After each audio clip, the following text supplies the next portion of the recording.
welcome to TMW Online, the Melanated Way. I am Linda. That is Abby. We are covering all things 90 Day, The Last Resort, Season 3, Episode 3. We're catching up. Happy Tuesday. Happy days after the 4th of July for the Americans. Happy American loss of football.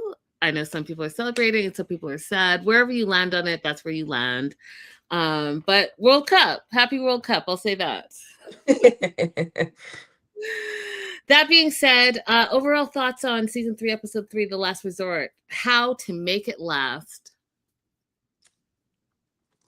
Okay, so I don't know if I just don't like men or if all the men were annoying this episode.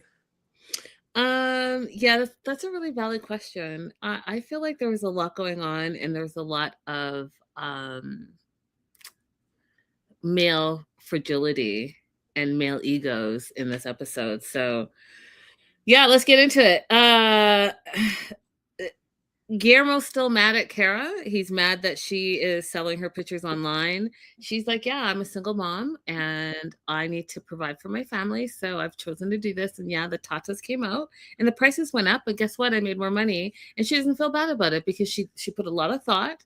And my thing is, your body, your choice, do what you want, however you're going to make money, and then that it's not harming you and it's not detrimental to you and you're okay with it, then you should be able to do what you want to do. And the thing that I'm really struggling with, Abby, is that the fact that she talked to Guillermo when they were together about doing this, so he knew absolutely what was going to happen.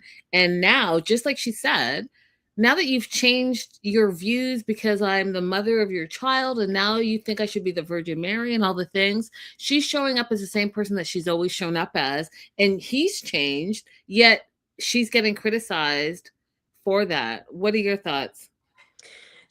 I believe the exact same thing that you said. The only thing I would even add is, I don't know if you saw, like, we posted on Instagram. You guys, if you're not following our Instagrams, you should. A short clip of us basically saying that we agree with Kara's decision. It's her body. She can do whatever she wants. And somebody in the comments said, well, how do you think her son's going to feel when he grows up? And my response to that was, he will know her in ways as a mother that we will never know her. Mm-hmm. So his feelings about her will be from the perspective of also knowing her as a whole person, not this dissection that you've made over the fact that she does sex work. And I also find it ironic that the men who consume that kind of pornography are the ones that have the most criticism for her. So are you saying that if you're a man who consumes this kind of content and you're mad at her for choosing to do it, basically what you're saying to me is you only like when women are forced. You don't like when a woman chooses. That's what it says to me. I just think that what her son will also know is that she is a full woman in charge of her whole body. She appreciates her body and she loves on herself, and she has not only self-awareness, but she also feels comfortable in her body. And that's something that he can take away. And when he gets in his own relationships, he can utilize all of those things and treat women with all the respect that they deserve. So that being said, Guillermo doesn't want Kara to sell any of these new pictures online. He thinks it's embarrassing to his son. And it doesn't go along with his values. And you guys, I've always talked about it. Abby and I talk about it. We all talk about it. It's important to have these conversations, right? Do you want kids? How do you want to raise your kids? What are your beliefs? What are your values? How do you spend money? How do you save money? All of these things are conversations you need to have before you get into a serious relationship, let alone get married. So don't come into these type of situations because you already had those conversations. Now, have you had the conversation and your partner decides that they're going to change because they've changed their views? That's something separate. Mm-hmm. So one of the things. One more thing I just wanted to say really quickly is I don't even understand what Guillermo's when he says it's not a part of his values. I don't even know what that means. Because if he's talking about the value of family, if that's so important to you, then why don't you have your child more? Why does she have the baby 6 nights per week? So the value can't be family if that's what's happening, or else you would be with your child more, right? That's what's logical to me. So the value that you seem to be expressing is just that you want to control the way that she dresses. You want to control the way she presents to the world. That's not a value. That is being controlling. Well, at the end of the day, she's showing up exactly who she was when you met her. Nothing has changed as far as the way she dresses. She dresses that way, and that's what you're attracted to. And again, now that you want her to be the Virgin Mary because you've changed what you quote unquote think your values are, that's not fair to her. Period. Full stop. Cypress seen the pictures of Cara and the captions, and I just thought this whole thing was hilarious because he's like, well, someone is obsessed with butts with the captions, and Cara's like, well, that's my manager who's posting. And everyone, all the women were like, well, why do you know that? And why are you looking? And he's like, curiosity. And I guess my question to you, Abby, is how do you feel about that? Would you feel some type of way if your man was looking at another cast member, if you were on like a show, or even if you weren't on a show, your man's looking at your friends, adult content online? How would you feel about that? And live chat, let us know. Replay, let us know how you would feel about that. I wouldn't like it. I wouldn't like it because she didn't know about it. If they had a conversation and they were both curious and he said, okay, I'm going to look because I'm curious, or let's look together because I'm curious, that would be different. But to be caught off guard by it and the fact that he did it, I would not care for that. Same. What are you looking at? And why are you just saying this in the group setting? Why did I not know? Not okay. Not okay. And then you had to subscribe. So that's a whole other thing. Like, you didn't just see it Right. on a regular social media. You had to subscribe and go look. And you look often because you know that back to back to back, whoever's posting is talking about one thing specifically, and you remember that. So you are saying, oh, they have an obsession, but it's funny that you remember what the obsession is. So maybe you have an obsession as well. I don't know. Mm-hmm. Mm-hmm.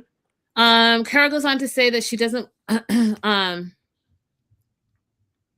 want anything from Guillermo, and this is talking about how she's like, I have our child six days of the week. You have him 1 day of the week. But what I thought was interesting is that Guillermo's all up in arms, but he's not contributing to the financial development of the child. Like, he's not putting any money in. It takes money. Kids are expensive. Y'all look, it's expensive. They're saying at the bare minimum, y'all, the family needs to make a couple $100,000 just to get by. So if you're not contributing, and she's like, I'm being a single mom and the kid's with me 6 days a week, like, what are you doing? How do you think your kid is eating? The roof over their head, the water, the power, the lights, I mean, the gas in the car to get to date. Mm-hmm. How do you think she's paying for all those things if you're not contributing, and you have them 1 day a week? You take them to McDonald's or to the park, and you think you're doing a little something. The outfit, and then the backpack with all the diaper changes and all the bottles and all the stuff that had to be paid for. It didn't just miraculously come out of thin air. I don't understand it. Yeah. And I don't think when she says, I don't want anything from you, I don't think that's literal. I think what that means is I don't want to have to ask you.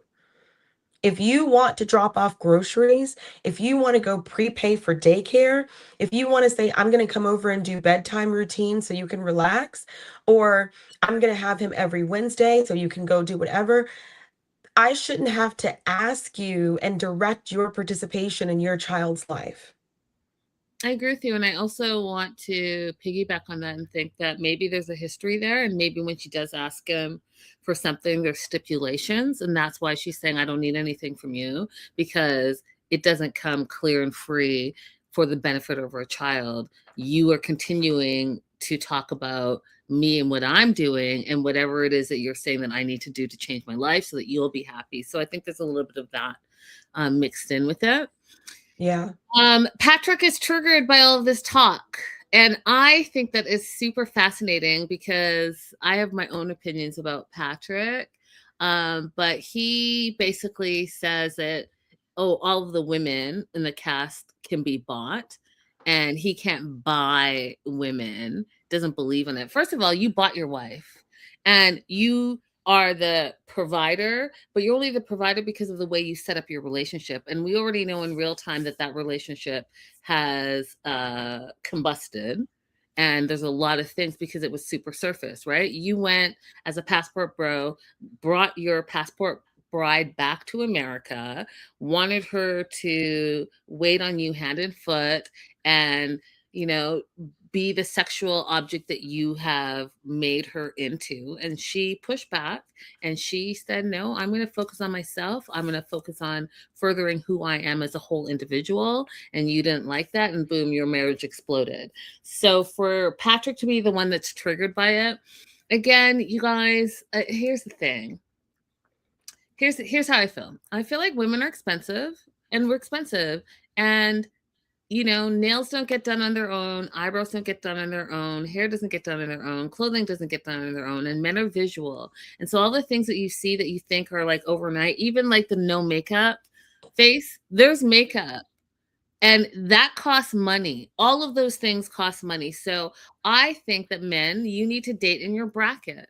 And when you say that women are gold diggers, or like Patrick said, buying women, you're not buying anything. You men are the ones that have, to this day, whether it's not right. So created what you think the standard of beauty is and what you want in beauty. And so when women attain to have that beauty and then you're like, hey, that's expensive. You're a gold digger. No, you're just complaining because you're poor and you have gold and you have no money. So my thing is date within your bracket and no one will have problems.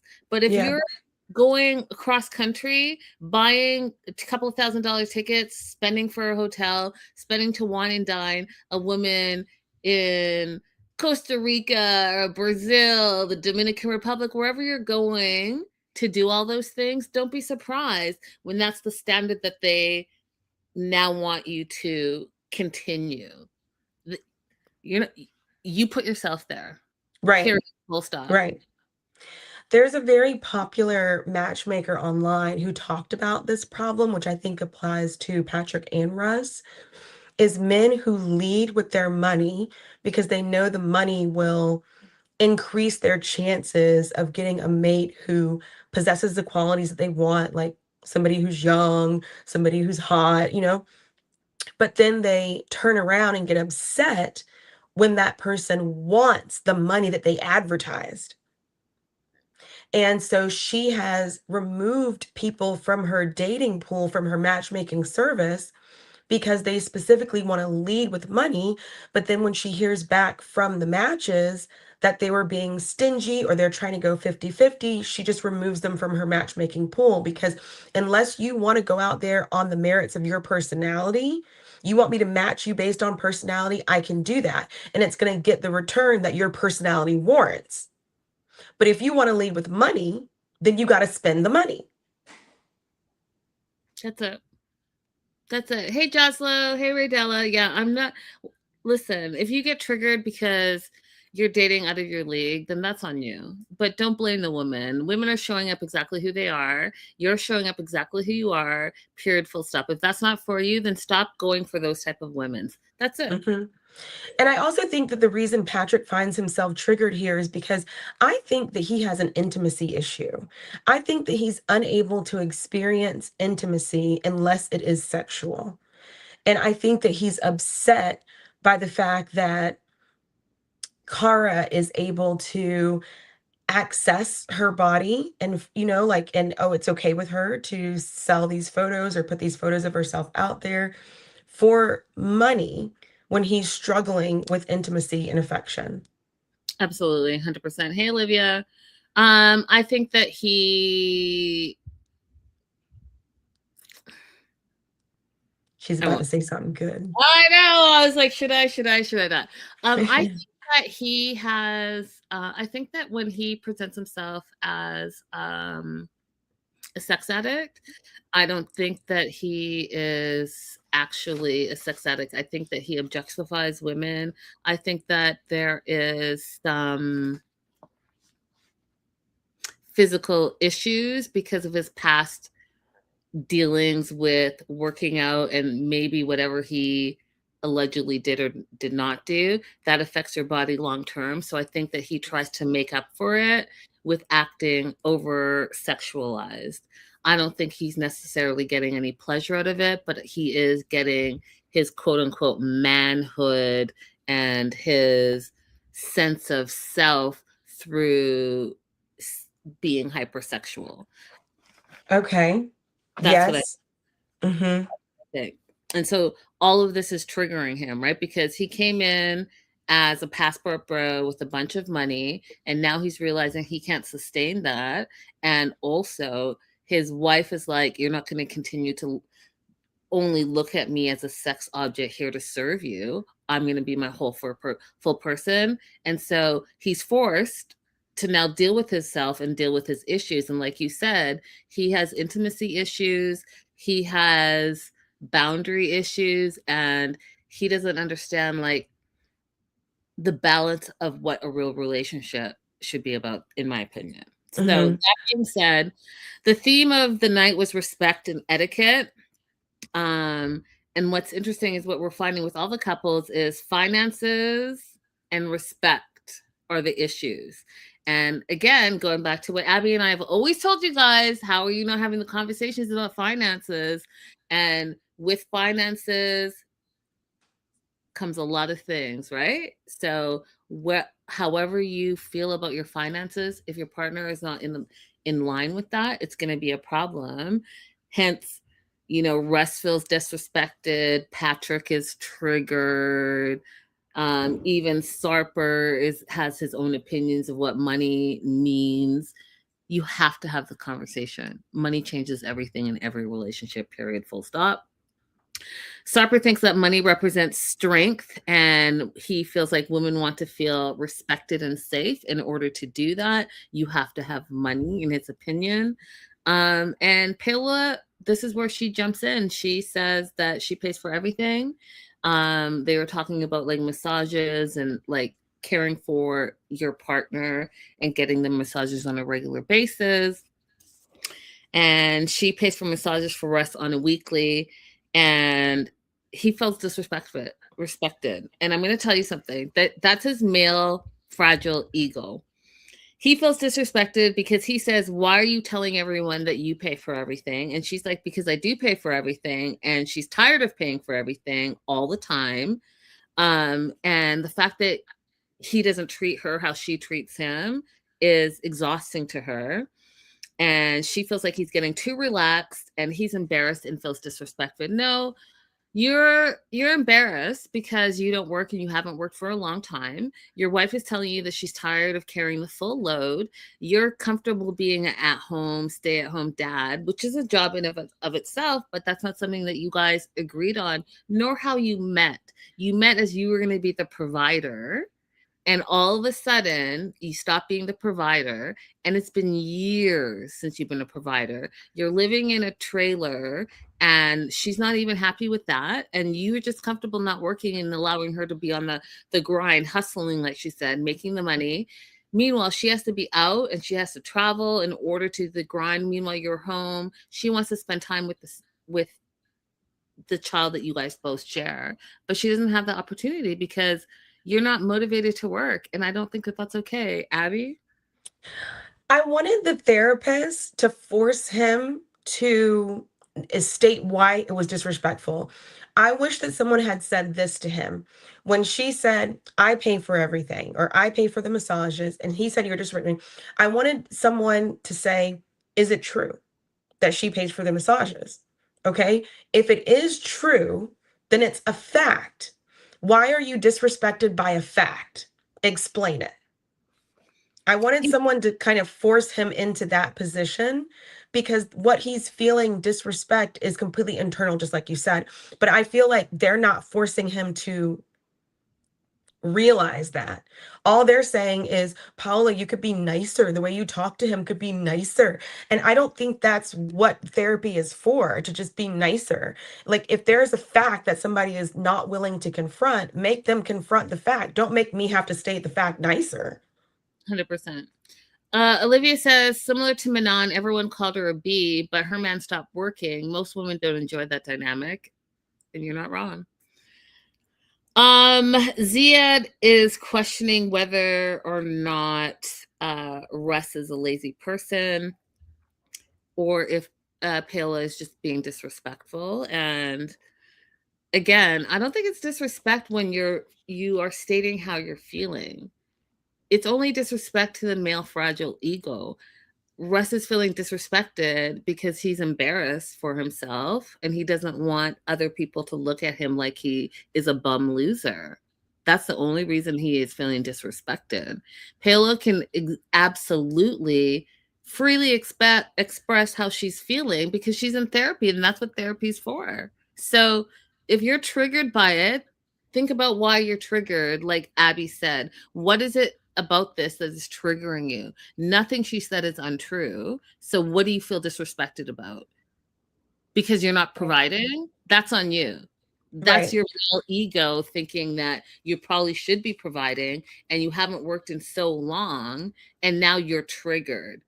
You can't put that on your wife. You got to put that on yourself and dig deep and figure out what it is that's triggering you and fix it. Or how about just go and get a job? Exactly. Just go and get a job. Like, he keeps on saying that he needs support to be the provider. What does that mean? Girl, I was about to get into that, and we're going to get into that shortly. Paola says, she has been forced to be the alpha female, and she's exhausted, and she starts crying. And yeah, she doesn't want that. That's not what she signed up for. And Patrick says he does the same thing. He provides for his wife. And then there was a whole conversation about, but you're the man. You're a man in the situation. And here's the thing. I understand what they were saying, and they were referring to how Patrick set up his relationship. So he set himself up as a passport bro, a provider, money first. What he wanted was a trophy wife that completely bowed down to him and did anything that he wanted. And so for him to compare himself to what Paola is doing is absolutely wrong, because Paola didn't sign up for that. Like Patrick, Russ presented as a provider, and then he stopped providing. And so forcing his wife now to be the alpha provider, which is not what she signed up for. So Patrick, you're not in the same situation as Russ. No, they let Patrick go on for way too long with this whiny double standard stuff, when all somebody had to do was ask him, did you seek out a wife who was going to be employed and employable in the United States? Or did you seek out a trophy? That's all somebody had to say to him. Because if he wanted to date somebody who was degreed and employed and expect them to also carry some of the financial weight, he could have. But he didn't do that. And I think that simple question would have been enough to shut him up. 100%. Hey, Melody. Everyone say hi to Melody. I don't know if you're new, but welcome. These Yes. couples seem to have real problems, unlike previous seasons. Real problems. And I'm actually appreciative of it, because I do also think we have some real therapists that are actually dealing with the issues, unlike previous seasons.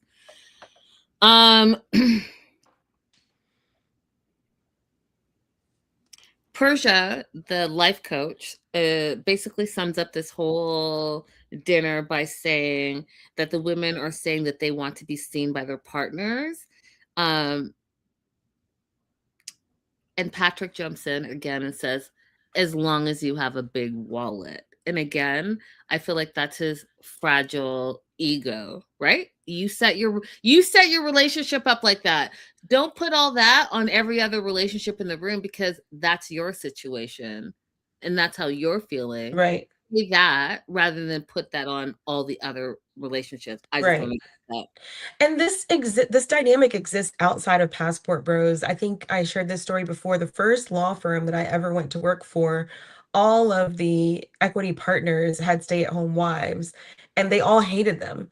They all talked about them just so badly behind their backs. They talked about how much they didn't want to go home. They talked about how their wives were boring and they had no interest and they had no lives, and they would dole on and on and on about things they didn't want to hear them talk about.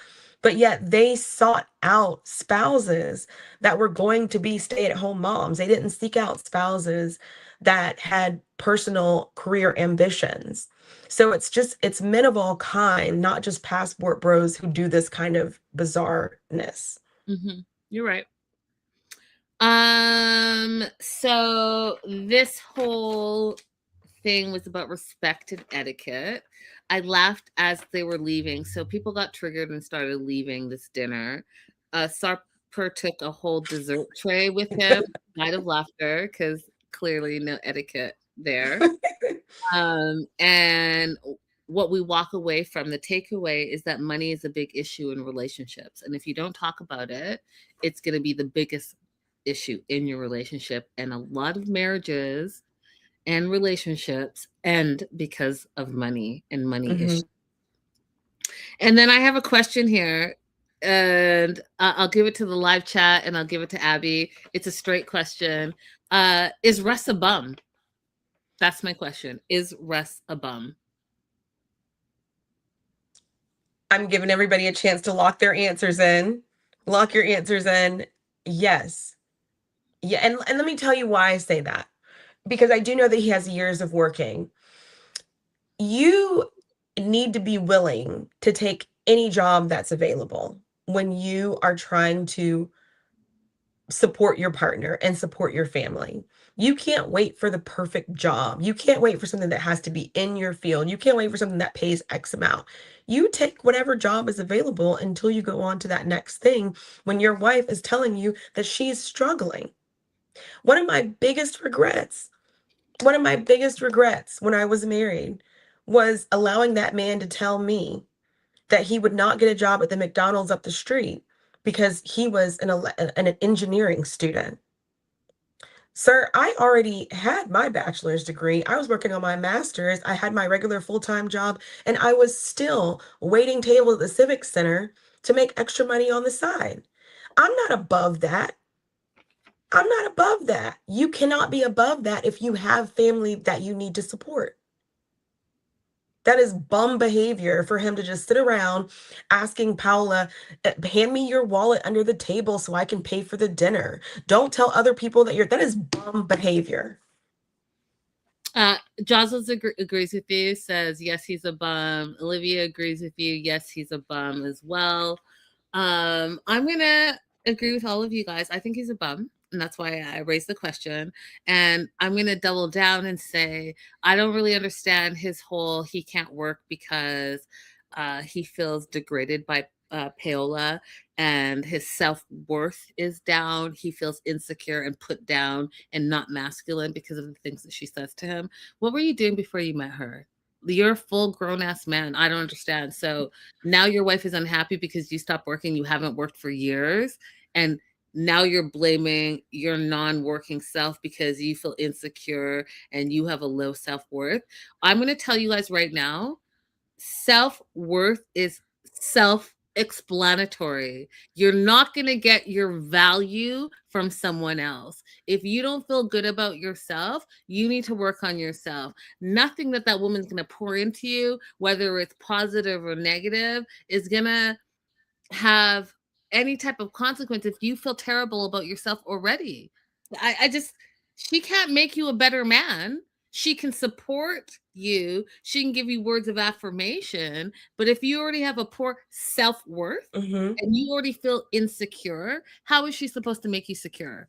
How is she supposed to make you have self-worth? Yeah.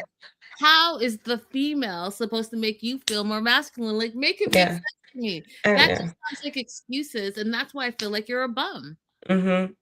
Also, the idea of him having the social media platform that he has and being unable to leverage that into money is like beyond me. I don't get it. Yeah, I see people who have 10,000, 15,000 followers that they can get brand deals that sustain them a 1-year salary. Why can't he do something Yeah, I don't get it.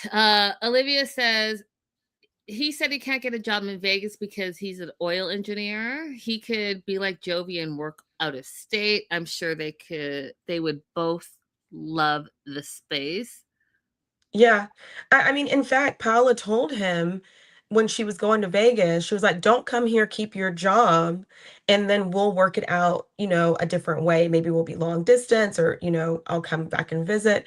But he quit his job and then came there and then was unable to find anything long term. He found some short-term jobs and got laid off, but unable to find anything long term. So they could return back to that idea, but he's refusing to do that either. 100%. Because I believe Jovi works like 6 weeks on and 6 weeks off or something like that. He could if he wanted to. That's how I feel. He could if he But wanted he to. doesn't. He There's so doesn't. many things that are out there and available, and he's choosing not to leverage any of it into employment. Instead, just stress Paula out and cry when she says factual statements. Yeah. I And don't, I don't respect a man crying in the situation, by the way. I don't support men crying. I just feel like, you know what? You're a white male in America, able-bodied. You can get a job above The everyone. world is So your oyster. I just don't feel any type of way for him. I just don't. That's how I feel. Sumit and Jenny go back to the room and they make a funny joke about how they're considering selling sexy pictures too, so they can move out of his mom's house. Died of laughter. Guillermo and Kara get back to the room. He's leaving to go to another room. He feels like the two of them are just too much trouble together. He's embarrassed about her online stuff and he feels like he needs space. My note literally says this is male fragility. Male fragility and his ego. She showed up exactly who she's always been, and now he's feeling some type of way about it and wants to blame her rather than looking at how he's changed his values and beliefs. Now And you that know what yeah. hold on one sec. Now that she's a mother. Go ahead. Mhm. And you know what he's yet to say? What he's yet to ask? If we make this work and we get back together, would you be willing to stop doing that? Yeah, he He's doesn't care. too busy. He's too busy punishing her to even consider what a future might look like. He's too busy being upset about what other people think. He's not even, on his own, kind of like, here's what things that, can work out between us. He's just, I'm embarrassed because of what other people think, because of other people have seen. And you can't have a happy life that way. We're going to talk about that when we get to the OG 90-day living for other people, because I have a lot to say about that. So,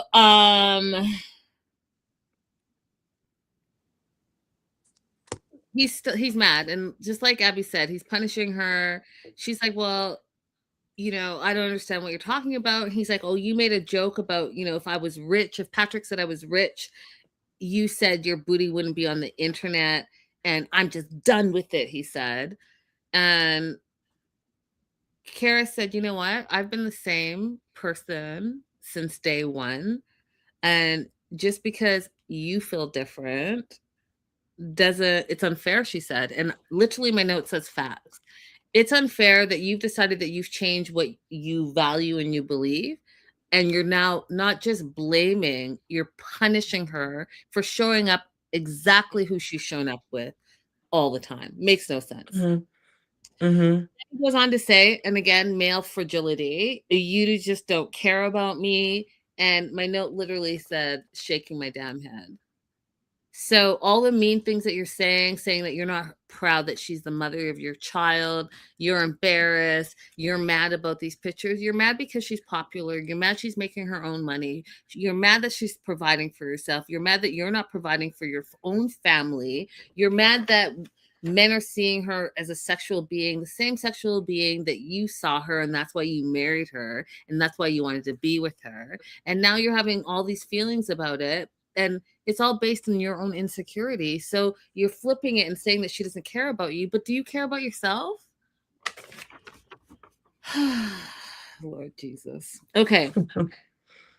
Jenny jokes that she posted the photo that she took of Submit fully clothed and his booty popping, which she said, we made $10, but she was just joking.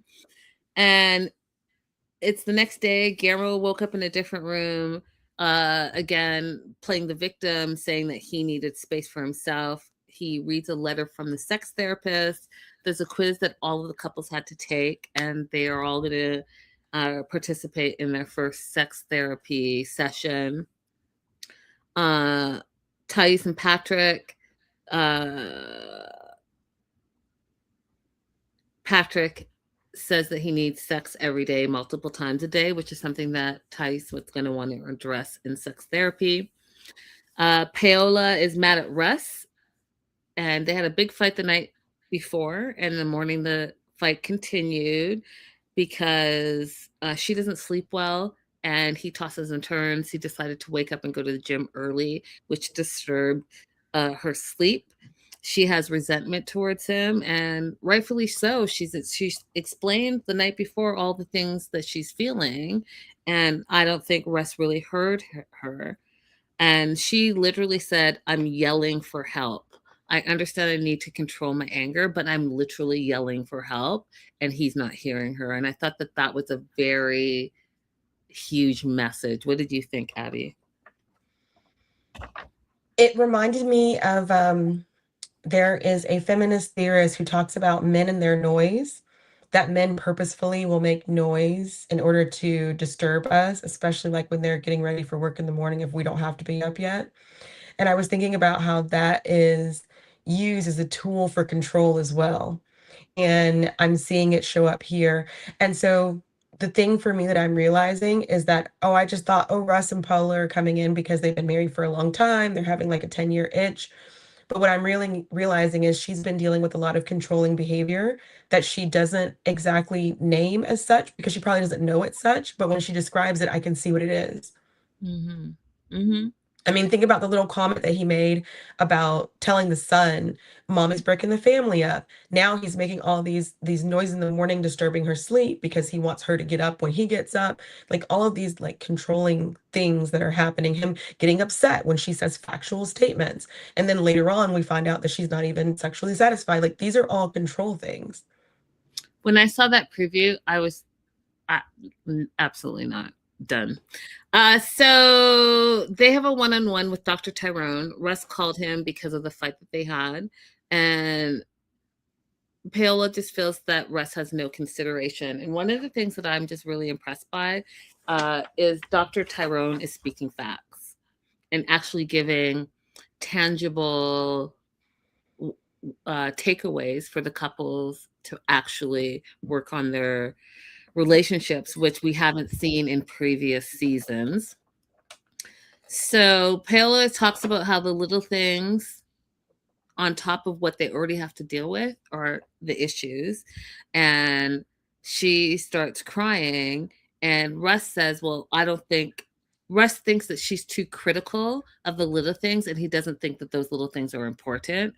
And this is where Dr. Tyrone is like, you assuming that these little things are not issues is the problem, and that's what create issues, because you minimalize and assume that they're not real things and don't address them, or creating bigger issues, which I just thought absolutely absolutely.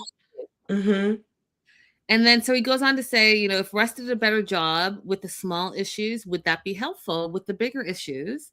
Which is a great question. And Paola says, yes, it's actions, not words.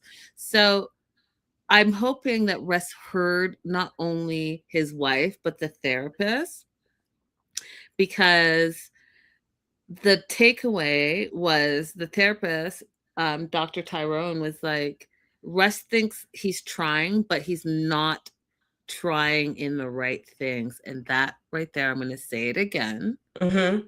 Russ thinks he's trying, but he's not trying in the right things. It's important to listen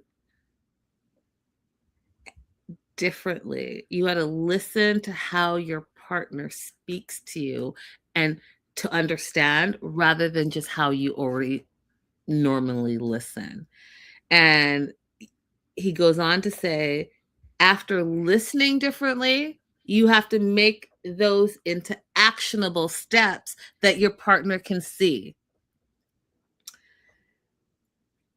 You know how much great advice that is, you guys? It's great advice. Digest it and see how much that is great advice.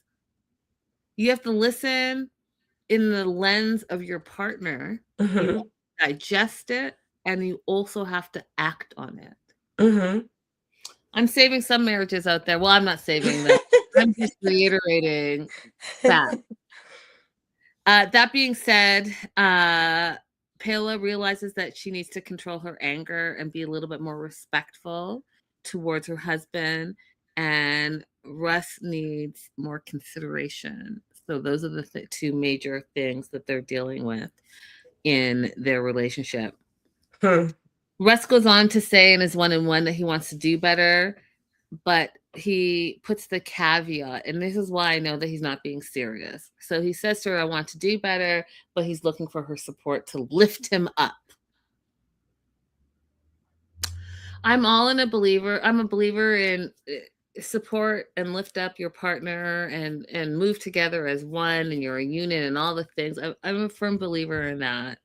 I just think that Russ is using it as an excuse of why he's not doing anything. He wants her to change in order for him to go back to work. And again, you need to work on yourself and your insecurities in order for anything that she does to support you to actually stick and work. Mm-hmm. She can pour into you all day long, tell you the best thing ever, love on you, all the things. But if you're still insecure and you still have self-hate, how is that going to change anything? Because you Right. don't believe it yourself. Oh my God. Yeah. All right. They have their first group sex therapy session with Dr. Tara.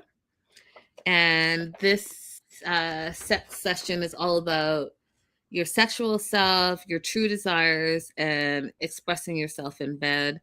She also goes on to say it's about individual personal development. And her first question to the group was, and it's going to be our question for our show as well.